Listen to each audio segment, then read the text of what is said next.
Bom dia, bom domingo a você que está em casa, no seu quarto, na sala, na cozinha, na varanda, quem sabe, para este momento em que nós vamos novamente à distância, pelo computador ou pelo celular, vamos celebrar culto em conjunto, neste dia que é o dia do Domingo de Ramos, 5 de abril de 2020.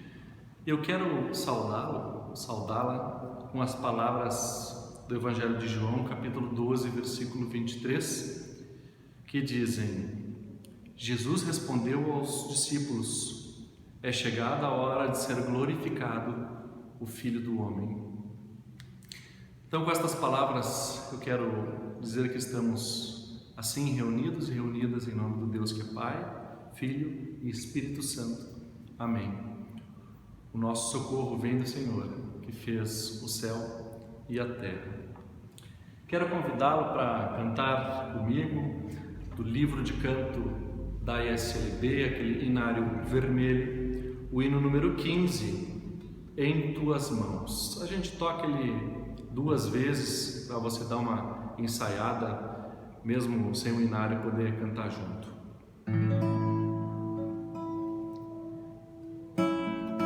Em Tuas mãos, ó Senhor, sempre estamos, Senhor, sempre estamos. Em Tuas mãos, ó Senhor, sempre estamos, Senhor, sempre estamos. Que importa de onde venhamos, aonde tenhamos que ir, da extensão de Tuas mãos, ó Senhor, nunca podemos sair. Em Tuas mãos, ó Senhor, sempre estamos, Senhor, sempre estamos. Em Tuas mãos, ó Senhor, sempre estamos, Senhor, sempre estamos. Que importa qual seja o caminho, o qual nos é dado ao nascer, de Tuas mãos nós partimos, Senhor, e a ela vamos voltar. Em Tuas mãos, ó Senhor, sempre estamos, Senhor, sempre estamos. Em Tuas mãos, ó Senhor, sempre estamos, Senhor, sempre estamos.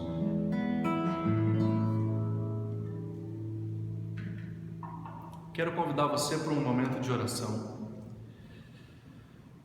Deus de amor e justiça, neste domingo em que lembramos da Tua entrada triunfal em Jerusalém, nós queremos Te pedir que entres também nos nossos corações, nas nossas vidas, nas nossas casas, nas nossas famílias.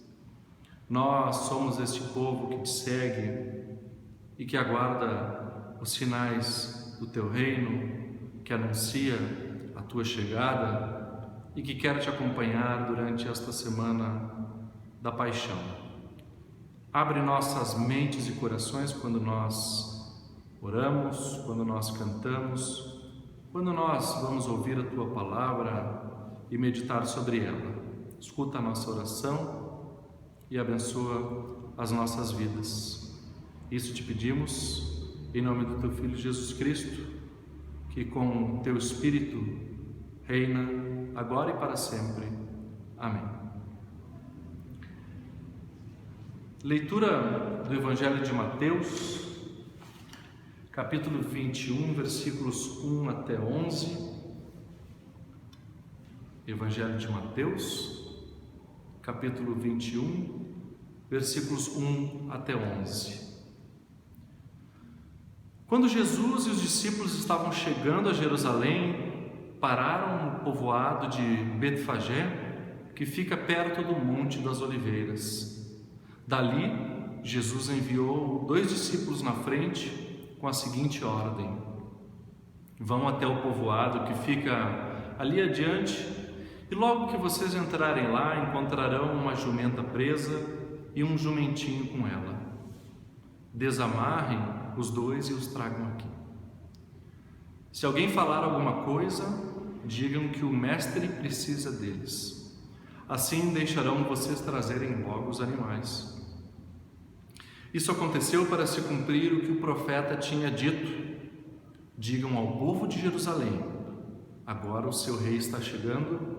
Ele é humilde e está montado num jumento e num jumentinho, filho de jumenta. Então os discípulos foram e fizeram o que Jesus havia mandado. Levaram a jumenta e o jumentinho, jogaram as suas capas sobre eles e Jesus montou.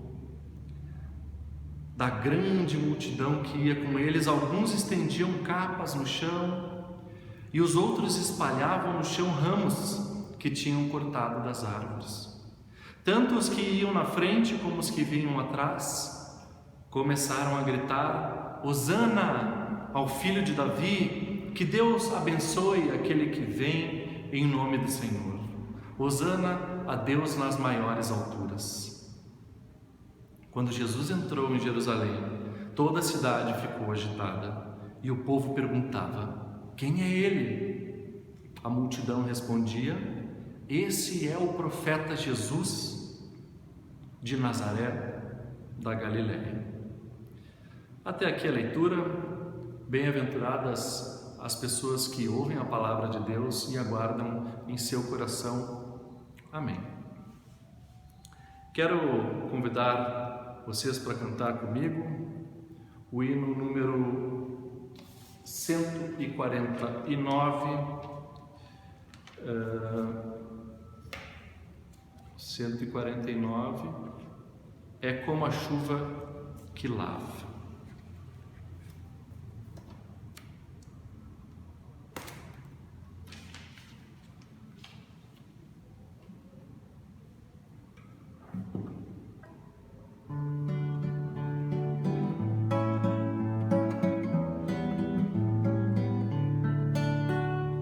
É como a chuva que lava, é como o fogo que arrasa.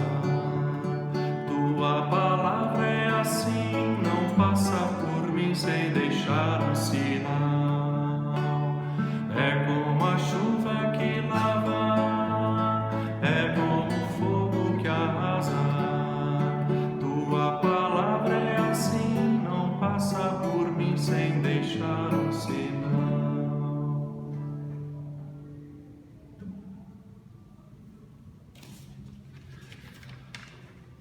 Que a graça do nosso Senhor Jesus Cristo, o amor de Deus e a comunhão do Espírito Santo estejam com todos e todas vocês.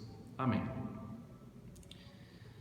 Caros irmãos, caras irmãs na fé, nós estamos vivendo tempos de frustração. Frustração das diversas expectativas que nós criamos sobre esse início de ano, né? A gente praticamente diz no Brasil que o ano começa depois do Carnaval. Então, para alguns a gente estava começando o ano, começando nossas atividades profissionais, a realizar nossos projetos de vida, nossos projetos de viagem, até de férias para algumas pessoas. Nós estávamos começando a pensar no ano que vem, de 2020, em todas as atividades que nós temos a cumprir, individualmente, como famílias, como comunidades religiosas. Tínhamos um planejamento a fazer, a executar. Chegou essa situação, então, que muda radicalmente e frustra diversas expectativas que cada um de nós pode ter construído. Por isso eu deixo uma pergunta para nos acompanhar nesse momento.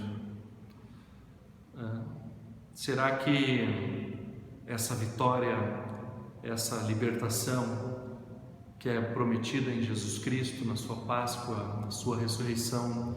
Será que ela se refere à realização dos nossos planos e das nossas expectativas?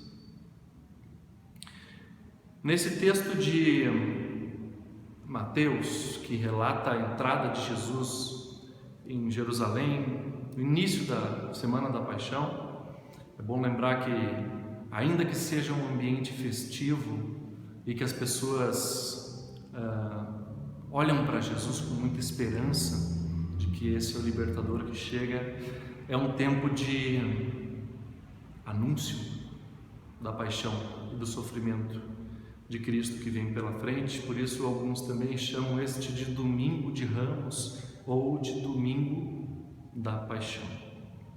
O nosso texto ele é cercado por diversas expectativas.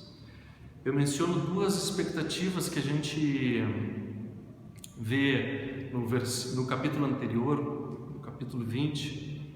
Primeiro, que Jesus anuncia pela segunda vez aos seus discípulos a sua morte e ressurreição, e nós sabemos que os discípulos não entendem do que Jesus está falando.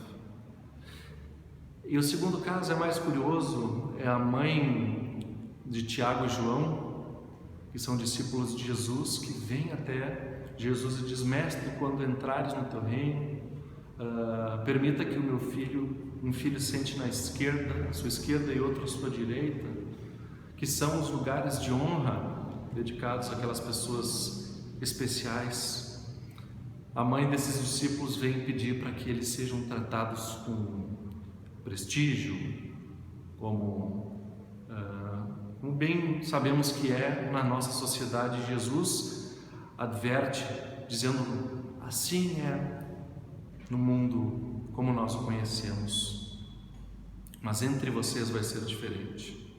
Quem quiser ser o mais importante é aquela que vai servir, porque eu não vim para ser servido, eu vim para servir e dar a minha vida em favor de muitos. Ou seja, Jesus já está percebendo que os discípulos que o seguem não entendem a natureza da sua missão, não conseguem entender a proposta da vinda de Jesus. No nosso texto nós temos três etapas diferentes. Primeiro, a preparação para a entrada na cidade. Jesus para numa cidade chamada Betfagé. Bet é a casa, Fagé dos figos, uma cidade provavelmente que tinha muitas figueiras plantadas. Jesus então para ali, sendo acompanhado por uma multidão de pessoas pobres, de pessoas necessitadas que procuram esperança e liberdade em Jesus Cristo. Eles param e pensam nessa estratégia de como vou fazer daqui para frente. Jesus, como relata o Evangelho de Mateus, ele age no sentido de demonstrar ou de realizar as expectativas messiânicas, conforme o profeta Zacarias, capítulo 9, versículos 9 a 10, que eu gostaria de ler, inclusive, para nós, que diz assim: Alegre-se muito, povo de Sião, moradores de Jerusalém, cantem de alegria, pois o seu rei está chegando. Ele é triunfante e vitorioso, mas é humilde, e está montado num jumentinho, filho de jumenta. Ele acabará com os carros de guerra de Israel e com a cavalaria de Jerusalém. Os arcos e flechas serão destruídos, e ele fará com que as nações vivam em paz. Assim, Zacarias anuncia a esperança do Messias que virá, e que o evangelista Mateus faz questão de citar e mencionar nessa passagem. Mateus diz para nós que Jesus é este Messias aguardado pelo povo judeu. Mas é um Messias que é servo, é um Messias que contraria diversas expectativas das pessoas que queriam que fosse um rei glorioso, dos outros judeus que esperavam que ele fosse um guerreiro, que iria subverter a ordem política e social do Império Romano, daqueles que pensavam que Jesus seria um grande doutor da lei ou que seria um sacerdote. Jesus é servo, contrariando todas as expectativas, entra em Jerusalém sobre um jumentinho desarmado e conclamando a paz. Na entrada de Jerusalém, Jesus é recebido com uma festa. As pessoas cantam, dançam, se abraçam, colocam ramos no chão, colocam as suas capas para que Jesus passe como um rei glorioso no seu caminho para Jerusalém.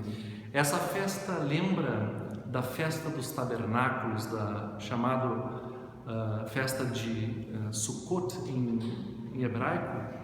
É a festa da colheita, a festa que o povo lembra do tempo que passou no deserto após a libertação do Egito, tempo em que montavam as suas tendas no caminho para a terra prometida, e sobre essas tendas eles colocavam ramos de palmeira ou de outras árvores que pudessem encontrar como forma de proteção do sol, e cantavam e dançavam com aqueles ramos, celebrando a alegria da vinda de Deus para libertar o povo. No nosso texto, assim como nós vemos salmos, as pessoas cantam Hosana, uma palavra que hoje a gente não entende muito bem, né? Se refere sempre a este cântico de louvor a Jesus, mas que sua acepção originária significa ajuda-nos, socorre-nos, salva-nos. Então é o povo pobre e humilde que acompanha Jesus, o povo da periferia de Jerusalém, de Betfagé, que canta: ajuda-nos, Senhor, salva-nos, liberta-nos, assim como os judeus cantaram por sua libertação do Egito. E Jesus inicia com aquele povo pobre uma passeata pacífica em direção a Jerusalém. A última parte do texto fala que a cidade estremeceu como um terremoto que treme as bases e o chão. Estremeceu diante da reação dos líderes romanos, que sabiam que a Páscoa judaica é um tempo muito conturbado. Muitas pessoas vêm para Jerusalém, peregrinam para viver a festa da celebração da libertação do Egito, a Páscoa judaica. E Jesus, então, este líder religioso e político, vem com uma multidão de pobres entrando na cidade, cantando e dançando. Logo ameaçou as lideranças romanas. Também estremeceu as lideranças judaicas, as lideranças do templo, da sinagoga, do sinédrio, que olhavam para aquela pessoa que anunciava ser o Filho de Deus, que anunciava ser um profeta, e diziam: quem é esse que vem? Esse que anda fazendo curas por aí?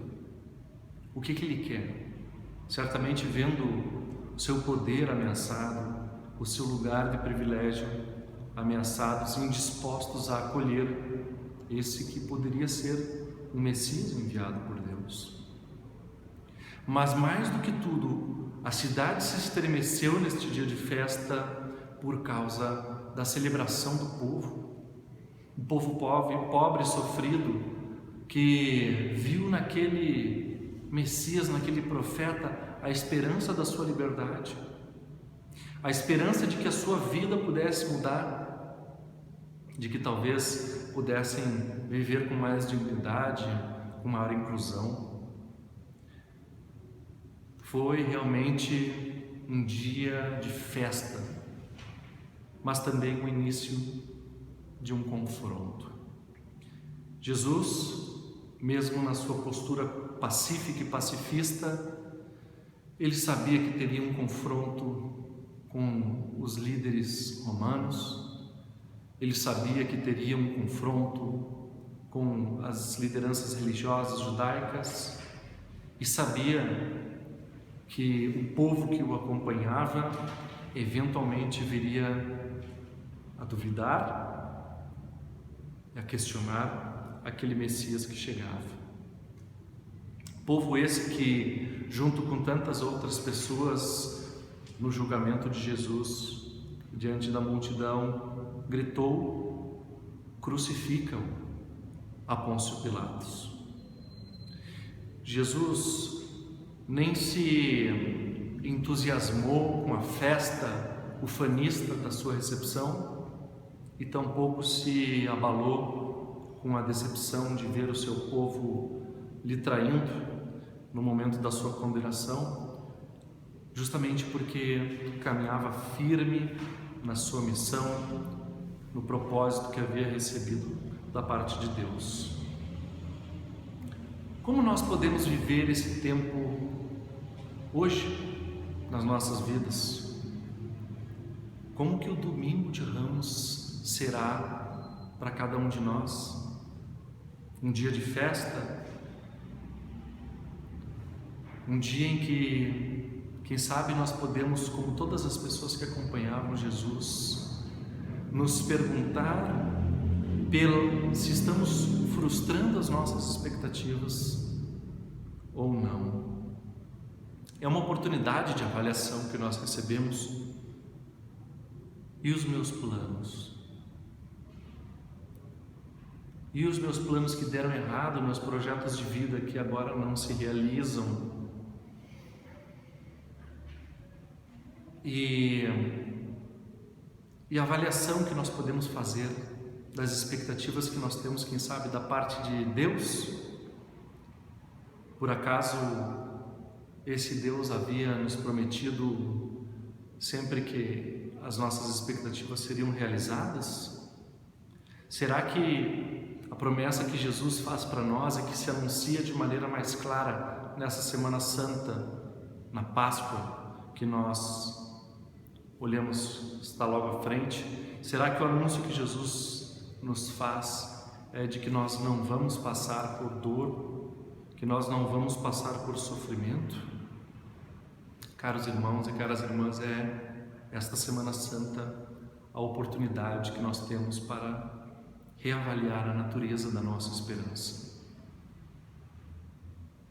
Sempre com olhos na Páscoa, na ressurreição, como vitória que o próprio Cristo deu diante da morte, vitória que garante vida a todos e todas nós. Mas também um tempo de festa em que nós podemos assumir esse nosso discipulado como multidão que caminha com Jesus nessa sua entrada triunfal a Jerusalém. Nós podemos reconhecer os limites das nossas expectativas que às vezes são projetadas para Deus de uma maneira que Ele invariavelmente vai acabar frustrando, porque é um Deus que convida ao serviço, é um Deus que convida à humildade, é um Deus que convida à paz desarmada. Que nós possamos, nesta Semana Santa, andar neste propósito ao qual o próprio Jesus nos convida. Lâmpada para os meus pés é a Tua palavra, Senhor, e luz para o meu caminho. Amém. Quero convidá-los a cantarmos juntos o hino 421, Hosana Rei.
alegria, é a razão do meu viver, é a vida dos meus dias, é o amparo no sofrer. Hosana Rei, Hosana, Hosana Rei, Hosana Rei, Hosana, Hosana Rei, Hosana, Hosana Rei, Hosana Rei, Hosana.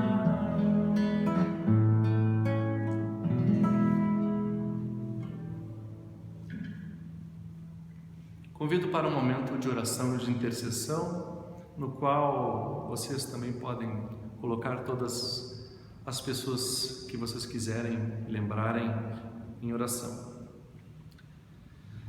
Bondoso Deus de amor, justiça e graça, nós te agradecemos pelas nossas vidas, pela tua proteção, pelo teu cuidado conosco e tua companhia neste tempo de quarentena, neste tempo de medo, de incerteza, de riscos, e te pedimos que estejas conosco, nos cuidando e nos protegendo. Nós queremos interceder pelas lideranças em todo o mundo, no nosso país, nos nossos estados e municípios, que possam agir com sabedoria, que possam colocar a nossa vida diante de tudo, colocar a preocupação para que todos nós fiquemos bem guardados e protegidos diante desta doença que nos ameaça a vida. Nós te pedimos, intercedemos pela tua igreja, a Igreja de Jesus Cristo, igreja verdadeira, visível e invisível, ecumênica, que está em todos os cantos do mundo. Te pedimos que nós, as pessoas cristãs, possamos ser testemunho de esperança, anúncio da vinda do teu reino de paz e de justiça, e que possamos viver em amor e comunhão, e não em ódio, em desprezo e em violência. Nós intercedemos, bondoso Deus, pelas nossas famílias, pelas pessoas que amamos e por aquelas pessoas que necessitam, pelas pessoas doentes, pelas pessoas solitárias que neste momento mais do que nunca precisam da tua palavra, do teu carinho, do teu cuidado. Nós te pedimos pelos nossos familiares, protege a cada um deles, cada uma delas, protege as nossas vidas. Isso e tudo mais que nós queremos colocar nas tuas mãos, nós o fazemos através da oração que teu Filho nos ensinou, e cada um pode fazer da maneira que aprendeu. Pai nosso que estás no céu, santificado seja o teu nome. Venha o teu reino, seja feita a tua vontade, assim na terra como no céu. O pão nosso de cada dia nos dá hoje, e perdoa-nos as nossas dívidas, assim como nós também perdoamos aos nossos devedores. E não nos deixes cair em tentação, mas livra-nos do mal, pois teu é o reino, o poder e a glória para sempre. Amém. Hoje, como forma de bênção, eu quero cantar o hino 297 com vocês. A bênção sacerdotal cantada.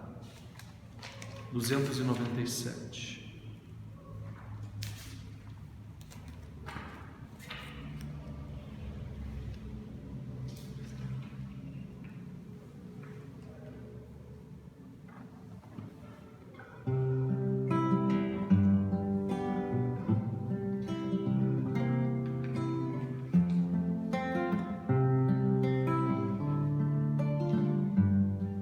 Que o Senhor te abençoe e te guarde, que o Senhor resplandeça o seu rosto sobre ti, que o Senhor tenha misericórdia de ti, que o Senhor sobre ti levante o seu rosto e te dê a paz. Que o Senhor te abençoe e te guarde. Senhor resplandeça o seu rosto sobre ti, que o Senhor tenha misericórdia de ti, que o Senhor sobre ti levante o seu rosto e te dê a paz. Um abençoado domingo, uma boa semana a todos e todas vocês.